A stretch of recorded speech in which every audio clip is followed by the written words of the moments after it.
दुसरं आहे सूक्ष्म अर्थशास्त्र किंवा मायक्रो इकॉनॉमी. यामध्ये काय येतं, स्टीलचं उत्पादन, टायर, गाडींच्या टायरचं उत्पादन, ज्वारीचं उत्पादन, आणि तुम्ही किती वस्तूंची निर्यात केलेली आहे, तुम्ही किती तेलाचं आयात केलेलं आहे, किती रुपयांच्या तेलाचं आयात केलेलं आहे, तुम्ही जड जवाहिरांचं किती रुपयांचं निर्यात केलंय. हे जे छोटे छोटे घटक आहेत, छोट्या छोट्या वस्तू आहेत ज्या तुमच्या या मॅक्रो इकॉनॉमिक घटकांना सप्लिमेंट करतात, यांना पूरक असतात, यांना आपण काय म्हणतो, यांना आपण मायक्रो इकॉनॉमिक घटक किंवा सूक्ष्म अर्थशास्त्राचे घटक असं म्हणतो.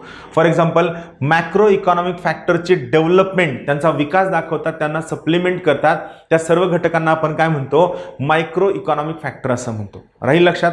दोन सगळ्यात सोपे कन्सेप्ट आहेत. म्हणजे भारतामध्ये यावर्षी 210 मिलियन मेट्रिक टन ज्वारीचं उत्पादन झालं.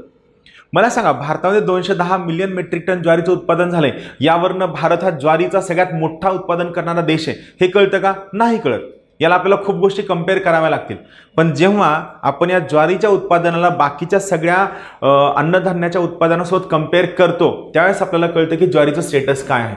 तर जेव्हा एका सिंगल वस्तूचं किंवा सिंगल सेवेच्या उत्पादनाबद्दल आपण बोलतो, तेव्हा त्या उत्पादनांना आपण काय म्हणतो, त्यांना आपण सूक्ष्म अर्थशास्त्र किंवा मायक्रो इकॉनॉमिक घटक असं म्हणतो. सूक्ष्म अर्थशास्त्र किंवा मायक्रो इकॉनॉमिक घटक हा दुसरा शब्द आपण या ठिकाणी वापरतो.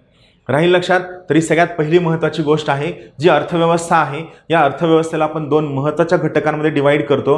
एक आहे मॅक्रो इकॉनॉमिक घटक, जे सर्व घटक अर्थव्यवस्थेचा ओव्हरऑल कॅरेक्टर दाखवतात, त्या सर्व घटकांना आपण मॅक्रो इकॉनॉमिक घटक असं म्हणतो.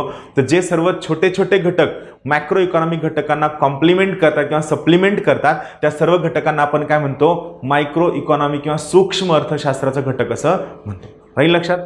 Macro economic factor, micro economic factor. चालेल.